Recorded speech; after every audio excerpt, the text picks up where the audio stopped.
যদি কেউ দোয়ার হক আদায় করে দোয়া করতে পারে, দোয়া কবুলের জায়গাগুলোতে দোয়া করতে পারে, যথাযথভাবে দোয়া করতে পারে, দোয়ার শর্ত পূরণ করে দোয়া করতে পারে, কায়মন বাক্যে দোয়া করতে পারে, চোখের পানি ফেলে দোয়া করতে পারে, দোয়া এত বড় অস্ত্র, দোয়া এত বড় মাধ্যম, দোয়া এত বড় একটা উপায় যে এটা দিয়ে আল্লাহর লিখন, আল্লাহর তাকদীর, এটা আল্লাহর কাছ থেকে পরিবর্তন করিয়ে আনা যায় এই দোয়ার মাধ্যমে।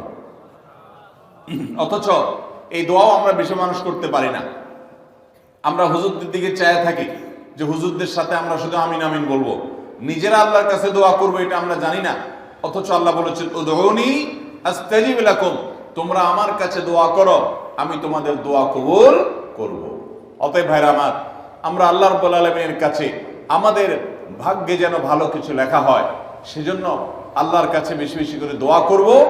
এবং আমাদের তাকদীরে যদি কোনো ক্ষতিকর কিছু থাকে তো সেটা যেন আমাদের ক্ষতি না করে আল্লাহ রাব্বুল আলামিন যেন আমাদের প্রতি রহম করেন, এই মর্মে আমরা যদি দোয়া করি তো দোয়ার মাধ্যমে আল্লাহ তাআলা তাকদীরও পরিবর্তন করে। অবশ্য তাকদীরের মধ্যে দুইটা প্রকার আছে, একটা তাকদীরে মুবরাম আর একটা তাকদীরে গায়রে মুবরাম। তাকদীরে গায়রে মুবরাম যেটা, সেটা তাকদীর দোয়ার মাধ্যমে ফয়সালা আল্লাহ পরিবর্তন করেন।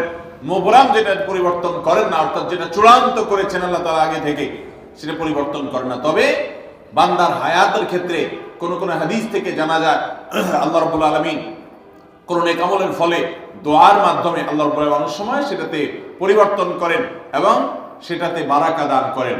অতএব আমাদেরকে তাকদীর, ভাগ্য যেন সুপ্রসন্ন হয়, আমাদের নসিব যেন ভালো হয়, আল্লাহ যেন ভালো কিছু দান করেন, সেজন্য শবে বরাতে রাত ভরে ইবাদত বন্দিগি এই জন্য নয়, বরং আমাদের ভাগ্যে ভালো কিছু হওয়ার জন্য বছর জুড়ে আমাদেরকে নেক আমল করতে হবে। এক রাত ইবাদত বন্দেগি করলেন, সারা বছর কোন নফল নামাজ, ফরজ নামাজ, অন্যান্য ফরজ কাজ করলেন না, আর আপনি আশা করলেন যে আল্লাহ আপনার জন্য ভাগ্যে ভালো কিছু লিখে দিবে, এটা সঠিক নয়। আর ভাগ্যের নির্ধারণটা মূলত লাইলাতুল কদর, এটি বোঝা যায় সূরা দুখান থেকে, অন্যান্য সূরা থেকে। অতএব আমাদের সবাইকে আমাদের ভাগ্যে ভালো কিছু লেখার জন্য বেশি বেশি আমাদের 5 ওয়াক্ত ফরজ নামাজ সহ আল্লাহর সমস্ত ফরজ বিধানগুলো মেনে চলতে হবে, হারাম এবং গুনাহের কাজগুলো থেকে বেঁচে চলতে হবে, এবং সেই সাথে আমাদের সবাইকে বেশি বেশি করে, বিশেষ করে নেককারদের কাতারে শামিল হতে হবে। আমি যত বেশি নেককার হতে পারবো, ওই যে নামাজে আত্মেহাতের মধ্যে নেককারদের দোয়া পাবো, আমার প্রতি শান্তি আল্লাহর এমনি বর্ষিত হবে। এবং দ্বিতীয় আমল হলো বেশি বেশি করে আত্মীয় স্বজন, রক্ত সম্পর্কীয় যারা, তাদের সাথে বিশেষভাবে সুসম্পর্ক বজায় রাখতে হবে। সম্পর্ক নষ্ট করা যাবে না, সম্পর্ক ছিন্ন করা যাবে না। এবং তৃতীয় আমল হলো বেশি বেশি দোয়া করতে হবে।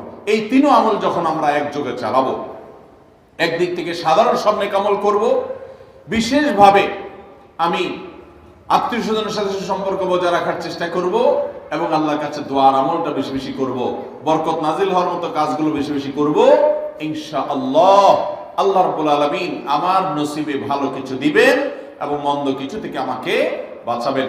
নবী করিম সাল্লাল্লাহু আলাইহি ওয়াসাল্লাম আল্লাহর কাছে দোয়া শিক্ষা দিয়েছেন, আল্লাহুম্মা ইন্নী আউযু বিকা মিন দারকিল বালা, আল্লাহুম্মা ইন্নী আউযু বিকা মিন সুইল কাদা। আল্লাহ, আপনার কাছে আমার ভাগ্যের ক্ষতি থেকে আমি আপনার কাছে পানা চাই। অর্থাৎ আমার তাকদীরে, কাজার মধ্যে যদি কোনো ক্ষতিকর কিছু আপনি লিখে থাকেন, তাহলে সেই সুউল কাজা, এটা থেকে আমি আপনার কাছে পানা চাই। অতএব এই মর্মে আল্লাহর কাছে যত বেশি আমরা দোয়া করব, আল্লাহ রাব্বুল আলামিন আমাদেরকে তত বেশি হেফাজত করবেন। আল্লাহ তাআলা আমাদের নসিবে দুনিয়া এবং আখিরাতে, ইহকালে এবং পরকালে ভালো কিছু লেখেন, আমাদের নসিবে যেন ভালো কিছু হয় সেই তৌফিক আল্লাহ তাআলা আমাদেরকে দান করেন। আমরা সবাই আমলগুলো করব তো ইনশাআল্লাহ। আল্লাহ আমাকে আপনাকে আমাদের সবাইকে আমলের তৌফিক দান করুন। জাযাকুমুল্লাহু খায়রা ওয়া আখিরু দাওয়ানা আনিল হামদুলিল্লাহ।